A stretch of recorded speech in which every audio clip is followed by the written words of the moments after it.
Faltó Raúl. ¿Ya lograrías entrar, Raúl? Presente, doctora. Ah, muy bien. Perfecto. Y vamos a ver pues nada más. Brenda. ¿Ya lograrías entrar, Brenda? Bueno, vamos a empezar, jóvenes. Recuerden que estamos a la mitad de los contenidos del capítulo 1. Les voy a compartir la pantalla para seguir ocupando estas figuras del texto de Guyton, y también vamos a ocupar de otros autores, obviamente, pero al menos hasta ahorita, en estos temas en que nos quedamos la clase de ayer, vean siempre en el pie de figura o porque yo se los mencione, ¿verdad? Como el contenido, cuando está representado en una figura, debe de ser equivalente. Y acuérdense que observar la figura nos ayuda a tener un aprendizaje más sólido.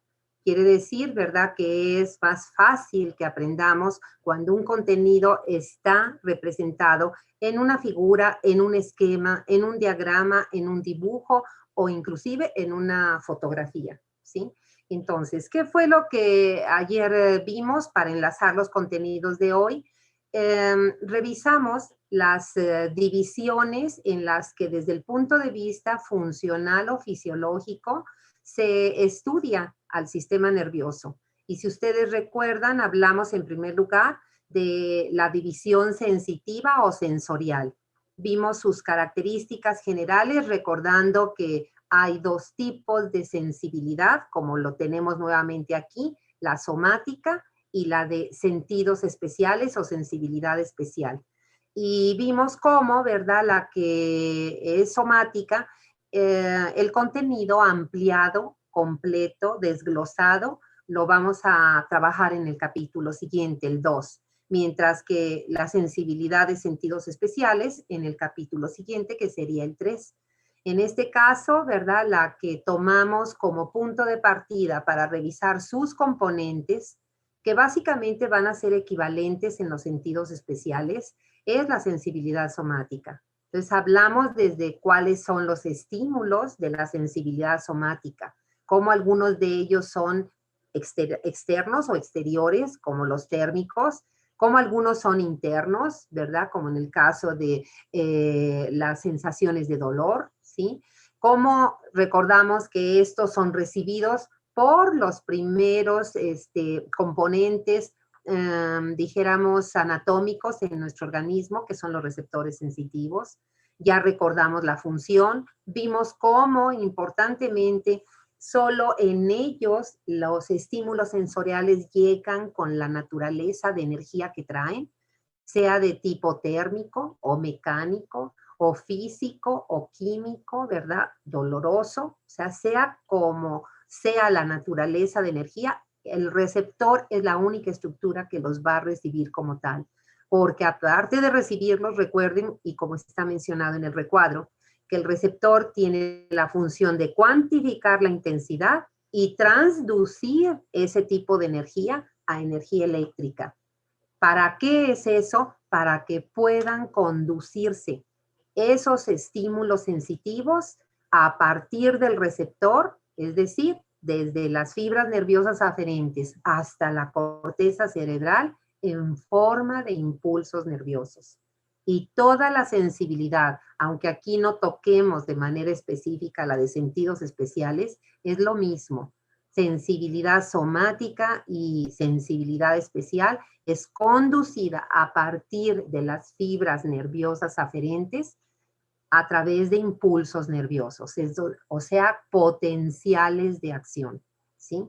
Que van a ser, en el caso de la sensibilidad somática, esas fibras aferentes, pues van a ser los axones sensitivos de nuestros nervios del sistema nervioso periférico. Los pares craneales que tengan esa función, sensitiva o al menos mixta. Y los pares raquídeos, acuérdense que todos, ¿verdad? Luego, esa información el sistema periférico tan solo la puede llevar a la médula como primer órgano del sistema nervioso central. Y en la médula, pues va a haber un relevo. Ahora van a ser los fascículos somatosensitivos los que se van a encargar de seguir conduciendo la información, los impulsos nerviosos a lo largo de todos sus segmentos, pero hasta la corteza sensitiva somática. Y para ello, pues estos fascículos, ¿verdad? Van a llegar después de la médula a atravesar el bulbo, a llegar a todos los demás órganos del tallo cerebral, como es la protuberancia, el mesencéfalo, ¿verdad? Va a haber un relevo muy importante en el tálamo y finalmente la información, recuérdense, de uno y otro tipo, hasta que llega a la corteza sensitiva específica, hasta ahí es cuando la podemos percibir. Si ahorita estamos pudiendo escuchar, oír, es porque la información del estímulo auditivo, que es de naturaleza física, mecánica, ¿verdad? Está llegando a la corteza auditiva. Si estamos pudiendo ver, es porque ese estímulo que es de naturaleza física electromagnética está llegando a la corteza visual y así sucesivamente. En el caso de la sensibilidad somática, la información tiene que llegar a las áreas de corteza sensitiva somática. Y por eso cuando llega ahí el estímulo térmico de la temperatura ambiental, que ahorita está frío, hasta que llega ahí la información lo percibimos. Si la información no llega a la corteza sensitiva de forma específica a la que se trate, no vamos a percibir esa información, no la vamos a percibir. ¿Qué otra función va a tener, como lo señalamos? Pues la corteza es, ¿verdad?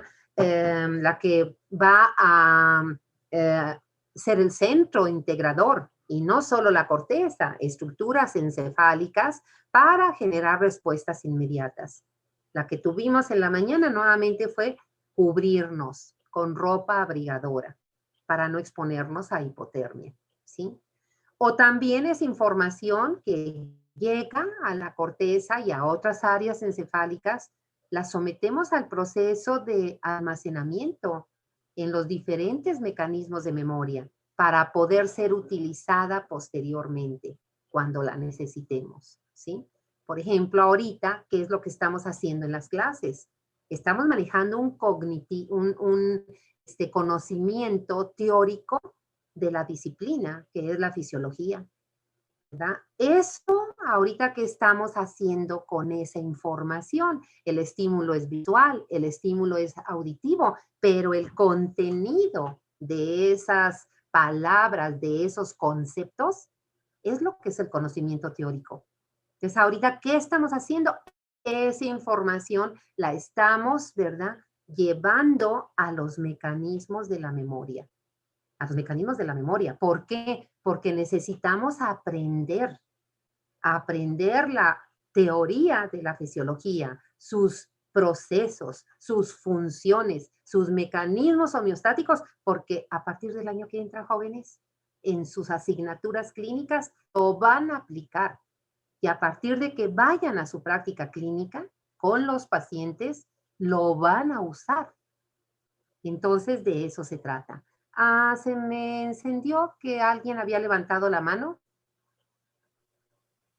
Ah, bueno, yo no quise interrumpirla, pero entré como 15 minutos tarde a la clase, no sé si pueda considerarlo para la asistencia. ¿Quién está hablando? Es que no se me identifica bien. Soy Noel, que le comenté que tenía problemitas de internet. Sí, cómo no. Gracias, gracias. Qué bueno que pudiste entrar, Noel. Ya me había comentado Lili que tenías. Doctora, ¿Sí? también yo acabo de entrar. Soy Raúl Perfecto. Merino Hernández. Muchas gracias, Raúl. Aquí ya registro la asistencia de los dos, ¿sí? Gracias. Ya tienen su asistencia. Muy bien. Entonces, jóvenes, ¿verdad? ¿A qué más avanzamos en la clase de ayer? Ahora la segunda división. La motora, ¿verdad? ¿En dónde la vamos a estudiar con detalle? Capítulo 4. Y acuérdense que esto sigue un orden intencional con fines de aprendizaje. Entonces es el capítulo siguiente. Aquí en la clase de ayer aprendimos que eso que tenemos en el recuadro son las funciones motoras que que controla el sistema nervioso. La contracción de músculos esqueléticos para el movimiento voluntario. La contracción del músculo liso para todas las funciones viscerales. Y también las funciones, por ejemplo, del músculo multiunitario, como decíamos, el proceso de acomodación del cristalino y que podamos estar viendo ahorita con una agudeza adecuada las imágenes, ¿verdad? Los textos de nuestra pantalla. Entonces, eso. Aquí no está puesto y yo les dije ayer, pónganlo, ¿verdad? De alguna manera yo no lo puse porque está en la unidad 4, pero también el sistema nervioso va a regular la contracción del miocardio. ¿Y para qué? Pues imagínense, ¿para qué? Para que el corazón pueda, ¿verdad? Realizar el ciclo cardíaco, o sea, su sístole, contraerse. Y si el corazón no realiza su contracción, si el miocardio no se contrae, eso es incompatible con la vida, ¿verdad? Porque que yo pierda la actividad de los músculos ciliares, eso no provoca la muerte. Que yo desarrolle la parálisis de algunos músculos esqueléticos en alguna zona del organismo, pues salvo que sea el diafragma, de ahí en fuera, ¿verdad? No es o no provoca la muerte directamente. Pero que el corazón no se contraiga, jóvenes, ese es un paro cardíaco, que además a quien va a parar es a la circulación. Y eso es lo que es vital. Lo vital de la sístole y la diástole del ciclo cardíaco es que son quienes hacen circular a la sangre. Y la circulación de la sangre, pues es un evento vital. Por eso las personas que desarrollan paro cardíaco, si no salen del paro, pues inevitablemente van a fallecer, ¿verdad? ¿Por qué? Porque pues el flujo sanguíneo es quien le aporta a todas nuestras células, nuestros tejidos, los nutrientes necesarios para sobrevivir. Entre ellos, el más importante, el oxígeno, porque es el que en poco tiempo, segundos, pocos minutos, que no se aporte oxígeno, acuérdense que las células desarrollan, ¿verdad? La muerte por necrosis. Entonces, por eso es tan importante esto. ¿A quién más regula el sistema nervioso en esas funciones motoras? Pues al otro efector que vemos ahí, que son las glándulas, tanto las endocrinas como las exócrinas. ¿Dónde vamos a ver eso? Pues el control del movimiento voluntario es un tema del capítulo 4, ¿verdad? El control del músculo liso, como es visceral, pues eso lo iremos viendo a medida que veamos cada sistema, la fisiología de cada sistema que tenga órganos con, ¿verdad? Huecos, vísceras huecas con músculo liso en su pared. Fisiología respiratoria, claro. Fisiología digestiva, pues también, ¿verdad? ¿Dónde vamos a ver fisiología cardíaca? Pues es la siguiente unidad, la unidad 4. ¿Dónde vamos a ver la secreción de las glándulas endócrinas? Última unidad, la unidad 8, ¿verdad? Y entonces, ¿con qué terminamos este punto en la clase de ayer? Pues viendo cuáles son los componentes de esta división motora exclusivamente para la función que sí tenemos en esta unidad, que es la función del músculo esquelético. Entonces, eso es lo que está representado en la figura esta, la figura número 3 del capítulo 46 de Guyton. Y fíjense ahora, como yo les decía, al observar la figura, vean y sigan y comparen la dirección de las flechas. Las flechas representan los fascículos, representan hacia dónde va la información. Compárenla con la división sensitiva, ¿verdad? Porque desde ahí nosotros vemos cómo en la división sensitiva la información se transmite y por lo tanto las vías sensitivas tienen esa disposición anatómica y funcional de manera ascendente. Eso quiere decir, ¿dónde están mis receptores? Pues algunos muy superficiales en la piel, como ahí está en la figura.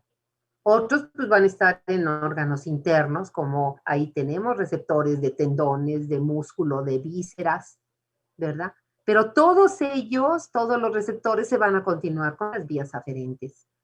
Y las vías aferentes van a formar parte de los nervios del sistema periférico. ¿Y luego qué va a pasar? ¿Verdad? Bueno, que del cuello hacia abajo van a entrar a la médula. Y si es información somática, pues va a ascender por los fascículos que ya tenemos ahí. Los fascículos de la sensibilidad somatosensitiva. ¿Y qué va a pasar con la cara? Pues eso se van a integrar a nivel del tallo cerebral, ¿verdad? Y van a ascender hasta la corteza. Entonces vean la dirección de la división sensitiva, ¿verdad? La información es ascendente, de receptores hasta corteza, atravesando todo el sistema nervioso central, desde la médula hasta tallo cerebral, ¿verdad? Y cerebro. Ahora vean la motora. Y ahora vean, ¿verdad? El primer sitio que forma parte de la división motora, por supuesto que son las áreas de encéfalo. ¿Por qué ahí? Porque acuérdense que la división motora es la que nos va a dar las respuestas motoras que van a consistir en eso. Y esas respuestas dependen del estímulo. Fíjense, sentimos frío. Entonces, ¿qué fue lo que hicimos? Actividad motora para buscar ropa abrigadora y colocárnosla. Pues eso es movimiento voluntario, jóvenes. Es un movimiento voluntario, ¿verdad? Y entonces, por eso es que en el recuadro y en la figura, ¿verdad? Hay una equivalencia. Aquí está, nos dice la figura. ¿Dónde se van a integrar las respuestas? Sin lugar a dudas, en la corteza motora, es el área más importante. Y son varias, hablamos por eso en plural, áreas motoras de corteza. Ya desde aquí estamos viendo que están en lóbulos frontales y van a esas neuronas que están señaladas ahí con circulitos de color rojo, sus axones van a descender hasta médula, fíjense. Son axones muy largos, ¿verdad? Y van a formar los fascículos, hemos visto ayer, que se llaman piramidales o corticoespinales. Ese es el sistema de fascículos que regula el movimiento voluntario, jóvenes. Ya lo veremos con detalle, anatomía y función, en el capítulo 4. ¿Verdad? ¿Quién más va a participar en eso? Porque acuérdense que no solo es una zona, pues van a participar estructuras subcorticales, tálamo, ganglios basales, cerebelo, aportando esas características, ¿verdad? Haciendo que el movimiento sea coordinado, que el movimiento sea calculado, que esté planeado, ¿verdad? Que, por ejemplo, al estar de pie o en una postura dada, mantengamos un equilibrio.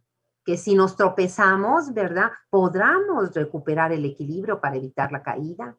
Todo eso que vivimos a lo largo de nuestros días, ¿verdad? Cada día de nuestra vida. ¿Qué pasa con los fascículos piramidales? Pues decíamos, tienen que atravesar todo el tallo cerebral y llegar hasta la médula, pero sucede que en el tallo cerebral, pues va a haber otros grupos de neuronas cuyos axones, fibras nerviosas, van a formar los fascículos del segundo sistema de la división motora, el sistema extrapiramidal. Entonces, ahí tenemos a 4 fascículos que al menos, si ya los conocen, qué bueno, ¿verdad? Es un repaso. Los rubroespinales, tectoespinales, que sus neuronas están en mesencéfalo. Después tenemos retículoespinales, ahí están. Neuronas están en protuberancia y bulbo. Vestíbuloespinales están también en la parte baja, bulbo, sobre todo del tallo cerebral. Y en la médula espinal vamos a encontrar estos fascículos. ¿En dónde? ¿En qué parte de la médula? Eso es de neuroanatomía básica, jóvenes. ¿Por qué? Porque ustedes seguramente, ¿verdad? Si vieron neuroanatomía, y yo creo que sí, pues recordarán que aquí me regresé a ver esta imagen de este segmento de médula. Y recordarán que en médula la sustancia gris es central, al revés que encéfalo. En el encéfalo la sustancia gris es la corteza cerebral, es periférica. Y si recuerdan, la sustancia gris pues se organiza en esas áreas que le llamamos astas y el travesaño, ¿verdad? La comisura. Astas anteriores, que son las ventrales, ahí están las motoneuronas, las alfa, las gamma y sus axones, ¿verdad? Pues forman parte de los nervios raquídeos. Las posteriores, pues en las posteriores las neuronas son sensitivas. Y entonces, ¿dónde están los fascículos?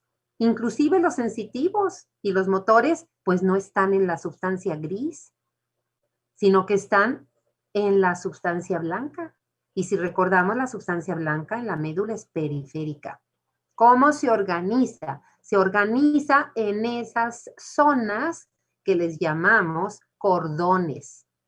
Entre las dos astas posteriores, pues están los cordones posteriores o dorsales. Entre las dos astas anteriores, pues están los cordones anteriores o ventrales. Y entre la asta anterior y posterior de un lado y del otro, pues los cordones se llaman laterales. ¿Qué es lo que voy a aprender a lo largo de los capítulos 3 y capítulo 2 y el 4? Pues lo que voy a aprender es en dónde están esos fascículos motores del sistema piramidal y dónde están los del sistema extrapiramidal, ¿verdad? Si ya lo saben, les vuelvo a repetir, qué bueno, es un repaso. Si no, aquí lo necesitamos aprender. ¿Y por qué lo necesitamos para que yo termine este repaso? Porque, sin lugar a dudas, volvemos a insistir, sistema nervioso es un sistema de control indispensable para la vida, por si fuera poco. Ahora, si lo único que te motiva es pasar la materia, pues necesitas aprenderlo porque probablemente venga en el examen y tienes que aprobar tus exámenes. Ese es un alcance muy limitado, ¿verdad? El mayor alcance es, lo voy a aplicar. Lo voy a aplicar primero en mis años de preparación clínica, que es a partir de tercero en adelante. Tengo un curso de neurología en quinto año y yo no puedo llegar a estudiar la neurología clínica si no conozco la neurofisiología. Luego los profesores de neurología tienen derecho de reclamarnos a los profesores de fisiología que no les hayamos trabajado con ustedes esto, ¿sí? ¿Qué más vimos, jóvenes? Bueno, me regreso a donde estábamos, ¿verdad? Para poder retomar, y ahora sí, las funciones de integración. Es la tercera división funcional. Y las funciones de la división de funciones integradoras o simplemente función integradora del sistema nervioso es fundamental para el trabajo que tenemos ustedes y yo. El trabajo académico requiere, ¿verdad?, de que introduzcamos mucha información teórica, que la procese nuestro sistema nervioso central a nivel del encéfalo. ¿Qué zonas del encéfalo? Sobre todo corteza. Pero también áreas subcorticales, como por ejemplo el sistema límbico, jóvenes. ¿Por qué? Porque pues ya saben ustedes que en el hipocampo es la zona donde se ha detectado, ¿verdad?, que se almacena nuestra información. Es decir, es el área de la memoria. Y no es la única, ¿verdad? Necesitamos también al tálamo. Y del sistema límbico necesitamos a la amígdala. No a las amígdalas de orofaringe, la amígdala, ¿verdad? La amígdala como parte del sistema nervioso. ¿Por qué la necesitamos? Porque resulta que la amígdala, miren lo que dice aquí en el tema 152, ¿verdad? En la amígdala se integran muchas de nuestras respuestas emocionales. No todas, pero la gran mayoría. Entonces, cuando se enojen mucho y exploten, ¿saben fisiológicamente, neurofisiológicamente, qué significa? ¿Saben qué significa? Que están dejando actuar. Ustedes, cada quien de nosotros que explotamos, estamos dejando que un nivel subcortical, como es la amígdala, sea el que domine mi conducta. Se nos olvida que tenemos un nivel superior, el cortical, que nos permite nosotros dominar a la amígdala, no que la amígdala nos domine, ¿verdad? Y ante cualquier cosa yo exploto. Vean qué importante es esto. Ahora ya le vamos a encontrar sentido a muchas de nuestras conductas, de nuestras reacciones, ¿sí? Entonces, jóvenes, la función integradora. Fíjense lo que nos termina de decir Guyton y todos los autores.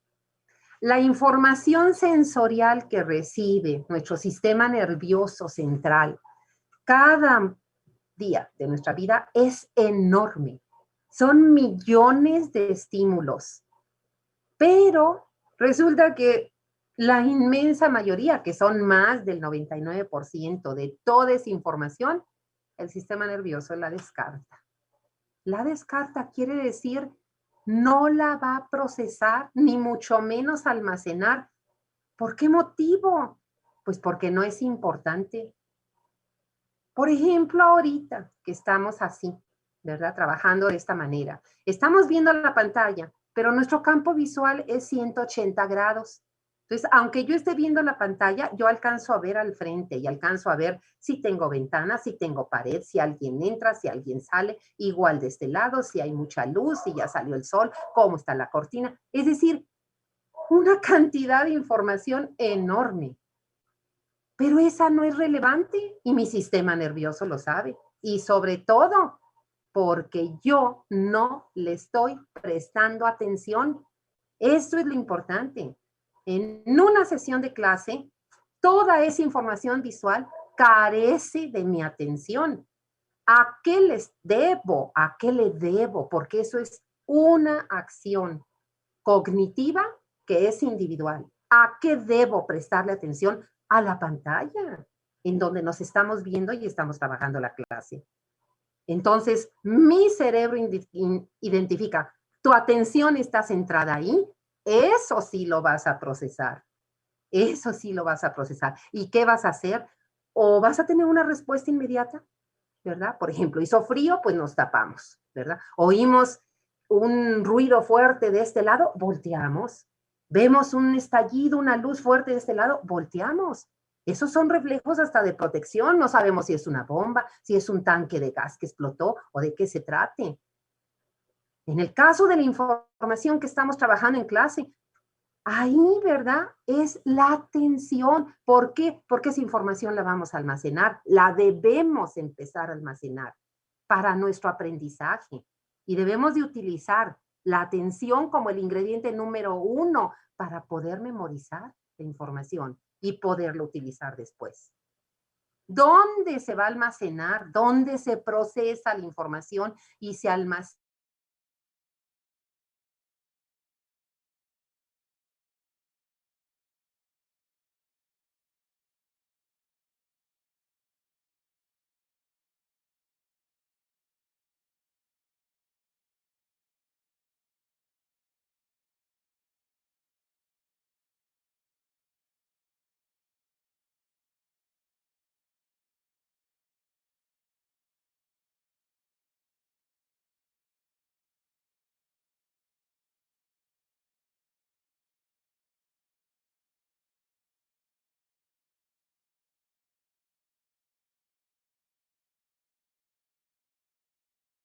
¿Dónde va a procesar mi sistema nervioso central esa información sensitiva que sí es de interés, que sí la vamos a utilizar para que haya una respuesta inmediata o para almacenarla y aprenderla? ¿Dónde? En la sinapsis. ¿La sinapsis de qué parte del sistema nervioso? Son varias, ¿verdad? Y entre ellas, vuelvo a compartirles la pantalla, ya casi están todos.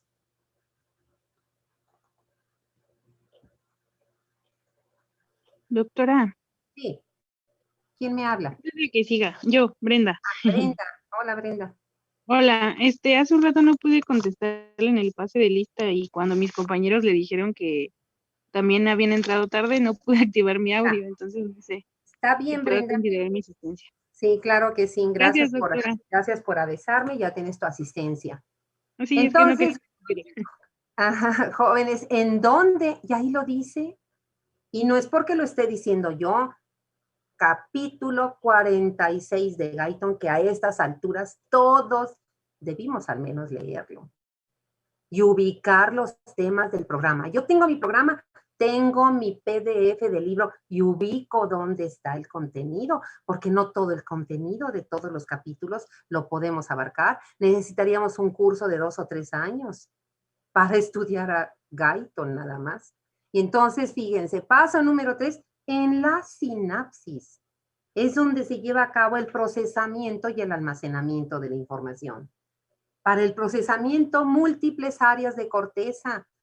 Simplemente, jóvenes, estamos viendo la pantalla, corteza visual está procesando.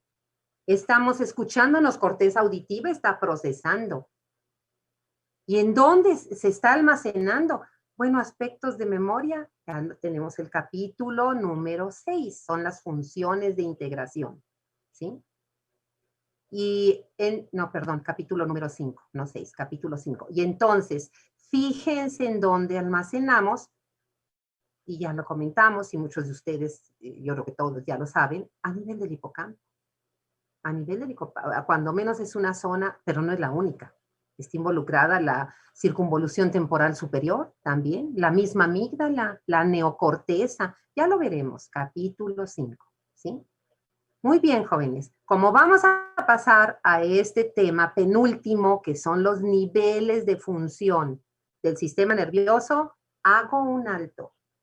Preguntas, comentarios o dudas. ¿Sobre qué? Sobre estos 3 puntos que correspondieron a las divisiones funcionales o fisiológicas del sistema nervioso. Sensitiva, motora y la división de funciones de integración. Entonces, ustedes tienen el espacio para hacer algún comentario, pregunta o ¿verdad? Aclarar alguna duda.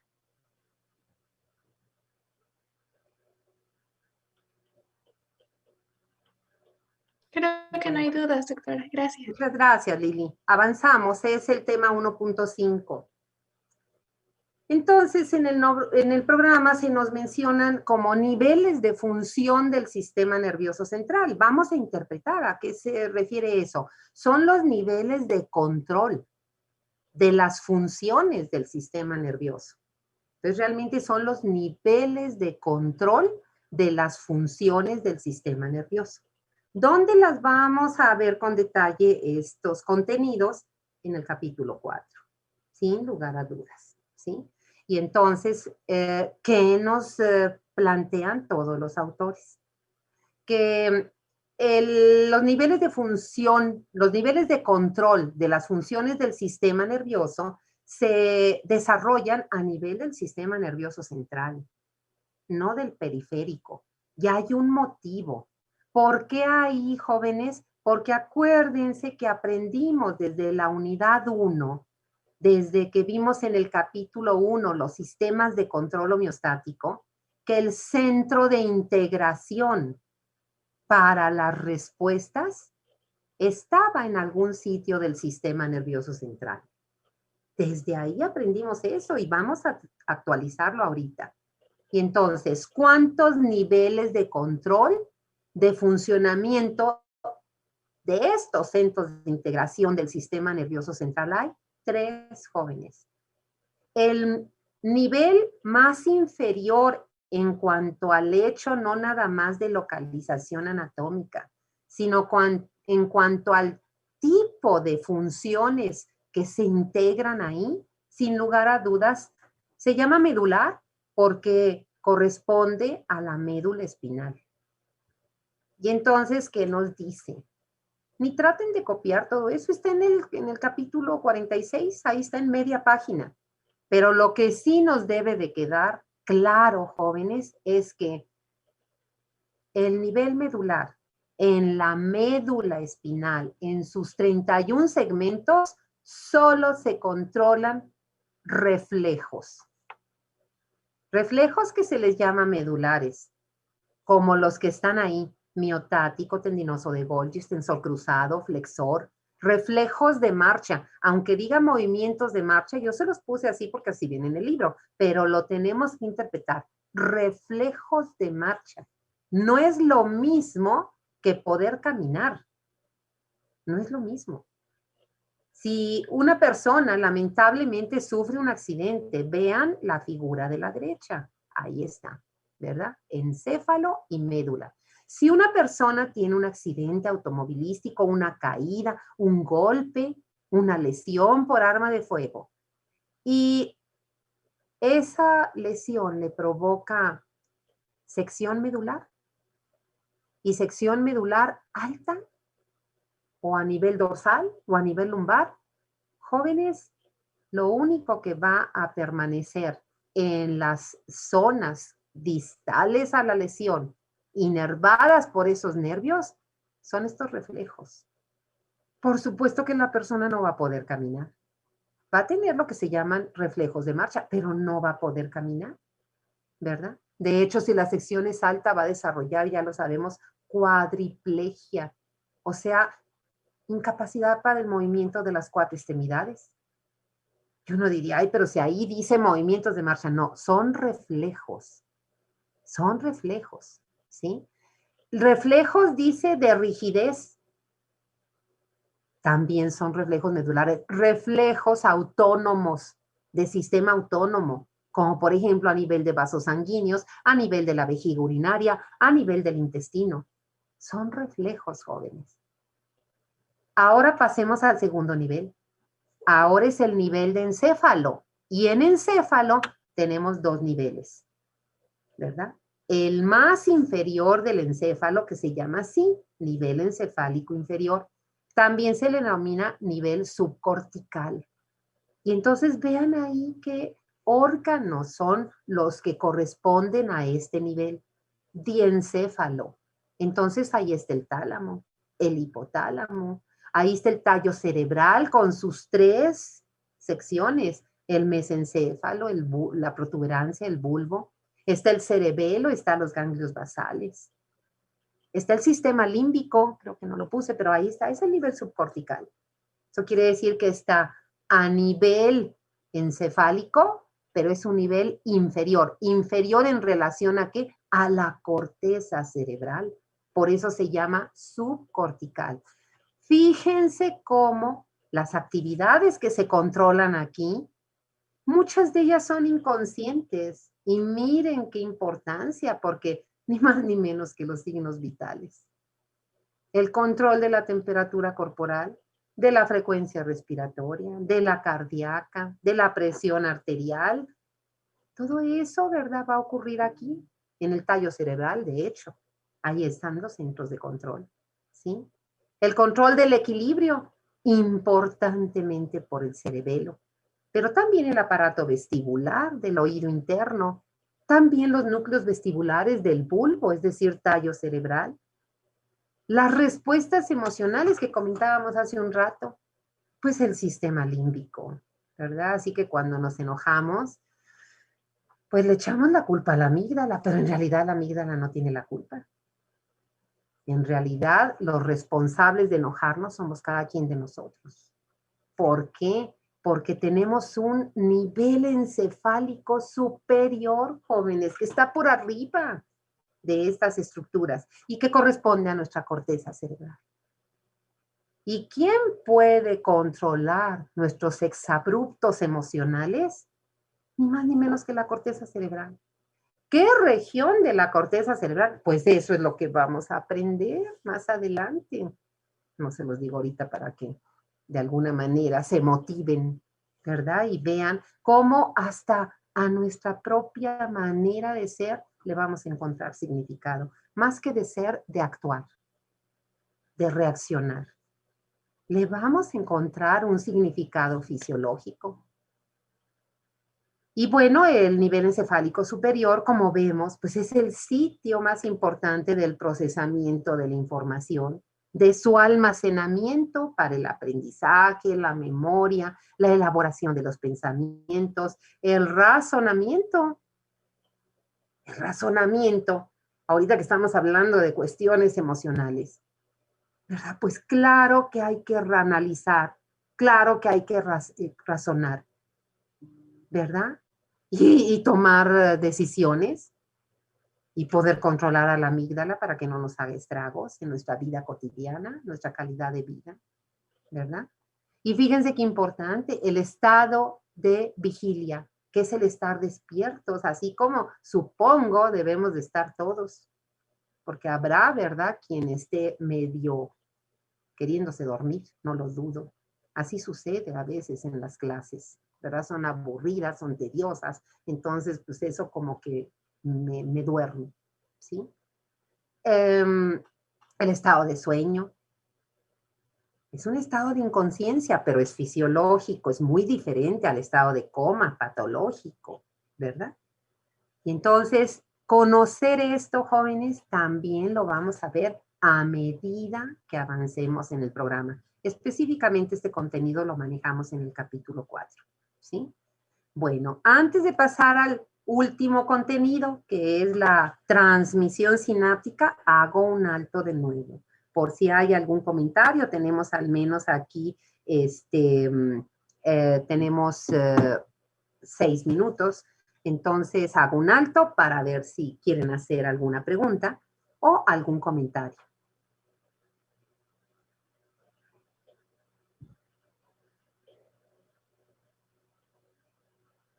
Bueno, voy a ver, Shirel, sí, te escuchamos. Bueno, es una duda, doctora, porque Sí. yo había leído que en el sistema nervioso central se denominan ganglios basales, Ajá. pero lo correcto es núcleos basales. Y en el sistema nervioso periférico, ganglios, ¿no? Entonces tenía esa duda porque el Guyton dice ganglios. Exacto. En la mayoría de los capítulos. Tienes toda la razón, ¿verdad? Y me da gusto porque espero que así como tú, tus demás compañeros hayan visto este concepto de este término el año pasado. El concepto quiere decir lo que debo de entender por un ganglio o un núcleo son grupos de neuronas, es decir, de somas de neuronas que tienen una cierta localización y una cierta función. Habitualmente, el nombre de ganglio lo dejamos para ese grupo de neuronas en sistema nervioso periférico. Tan es así que aprovechando tu pregunta y que bueno que en tu comentario, más bien, que bueno que nos lo hiciste, aquí tenemos la figura, ¿verdad? De la derecha. Y si ustedes recuerdan, las raíces dorsales de los nervios raquídeos tienen un ganglio. Ahí está, ¿verdad? ¿Por qué se crea ese ganglio? Porque ahí están los somas de las neuronas sensitivas cuyo axón periférico, que es el que va a formar parte de los nervios raquídeos, va a terminar siendo parte del receptor sensitivo. El otro axón que se dirige a la médula, pues entra a ella a las astas posteriores. Y en un momento dado, volvemos a repetir, en sistema nervioso central, entonces el grupo de neuronas se le debe de llamar núcleo. De tal manera que, por ejemplo, si ustedes recuerdan, por ahí tenemos a los núcleos rojos del mesencéfalo, núcleo Ruber, ¿verdad? Porque acuérdense que la anatomía y más la neuroanatomía, pues la nomenclatura original está en latín, ¿no?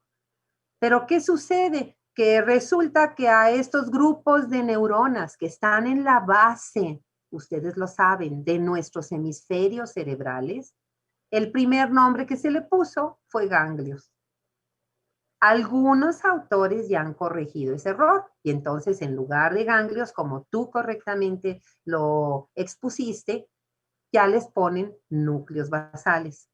Aquí yo reproduje lo que precisamente tú leíste en Guyton. Guyton le sigue llamando ganglios basales. Entonces, la conclusión, ¿cuál va a ser? Pues que como todavía en libros que tienen contenido científico, como Guyton, se les sigue llamando ganglios, pues indistintamente vamos a ocupar los dos términos sabiendo de antemano que el nombre correcto debería de ser núcleos. No sé si quedó claro, Chirel, esta explicación que extendí. Sí, gracias, doctora. Ok. ¿Alguien más, jóvenes? Bueno, vamos a avanzar. Si hay otra pregunta, nos regresamos. Tema último del capítulo 1, 1.6, transmisión sináptica. Bueno, pues fíjense, qué mejor manera de terminar el capítulo introductorio con esta función, más bien este proceso. ¿Por qué? Porque lo aprendimos desde que vimos en el capítulo 1 de la unidad 2 a la fisiología de la neurona, del tejido nervioso, que la transmisión sináptica es la base del funcionamiento del sistema nervioso, como un todo. Y en ese tiempo dijimos, ¿por qué? Porque no hay una sola función en nuestro organismo que esté regulada por la actividad de una neurona. No hay una. La actividad más sencilla son los reflejos, jóvenes. Y por ejemplo, estos reflejos medulares, solo uno que es el primero, el miotático, ¿verdad? Es un reflejo monosináptico, lo cual quiere decir que ocupa 2 neuronas que establecen comunicación entre ellas y una sinapsis. Entonces, por eso es que la transmisión sináptica es la base del funcionamiento del sistema nervioso, ¿verdad? Imagínense cuando veamos la división motora y la sensitiva. Vean nada más aquí la división, ¿verdad? Motora. Pues aquí están las neuronas corticales cuyos axones van a formar los fascículos corticoespinales. Sigan las líneas con las flechas, cómo descienden, hasta dónde van a llegar a las motoneuronas alfa de la médula. Y ahí van a hacer sinapsis con las motoneuronas alfa. Y las motoneuronas alfa, como van a sacar por las astas anteriores sus axones, y van a formar parte de los nervios raquídeos y van a ir a hacer sinapsis con el efector, que es músculo esquelético. Entonces, fíjense en esa vía, al menos, ¿verdad? Tenemos la neurona cortical de área motora, la neurona medular, motoneurona alfa, y el efector, que es el músculo, ¿verdad? Pero inclusive vámonos a la sensitiva. Yo no sé si ustedes lo vieron así, aquí pues lo vamos a recordar, es la anatomía, pero para conocer la función necesitamos repasar la anatomía. La vía sensitiva, pues el soma de la neurona sensitiva del ganglio de la raíz dorsal es la neurona de primer orden, de la división sensitiva. La de segundo orden, eso depende de qué fascículo se trate.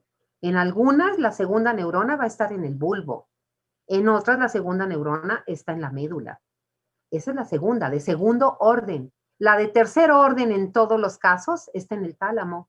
Y finalmente la de cuarto orden es la cortical. Entonces vean, ¿verdad?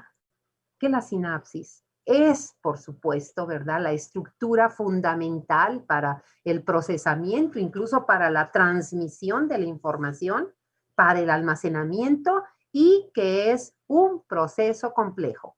Afortunadamente ya lo adelantamos mucho. Aquí pónganle de una vez que es ver antes. ¿Dónde vimos la sinapsis neuroneuronal? Pónganlo de una vez ver antes. Capítulo 1. Fisiología de la neurona de la unidad 2. Tejido excitable. Ahí fue donde vimos. Y miren si no. Tema 1 nos dice que las sinapsis se clasifican. Nos recuerda que hay 2 parámetros de clasificación.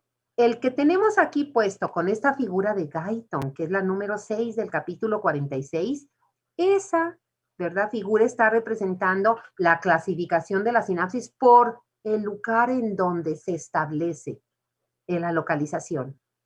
Y ya sabemos que las más abundantes van a ser cuando los botones de la neurona presináptica establece sinapsis con algún sitio de alguna dendrita. Entonces las sinapsis se llaman axodendríticas. Miren, estas cifras están sacadas del capítulo 46. Cuando yo les diga eso, ustedes no tienen por qué creerme. Me pude haber equivocado. Entonces ustedes tienen que corroborar con el texto. Tienen que corroborar, oye, de veras, esto que puso la maestra aquí de 80, 95%, es lo que está diciendo el libro. Y si me equivoqué, por favor, corríjanme. No me dejen en el error, en la ignorancia. Yo también, ¿verdad? Tengo necesidad de aprendizaje, igual que ustedes. Fíjense, el segundo sitio, pues son axosomáticas. Y vean, ¿verdad? Cómo hay también botones sinápticos, aunque ahí parece que son como espermatozoides, pero son los botones sinápticos que llegan, ¿verdad? Al cuerpo neuronal. Y claro, pues es el porcentaje restante, 5 a 20%. Más aún, hay también axoaxónicas. Y estas sinapsis que son muy escasas, casi todos nos dicen menos del 1%, ¿verdad?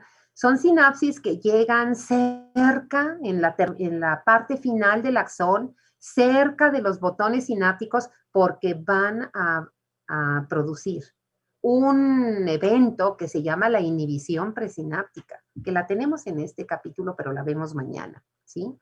Vean esta otra figura, otra vez es del capítulo 46, ahora es la figura 5. Y ahora la flecha que yo les puse aquí, es porque está representando esta figura dos cosas.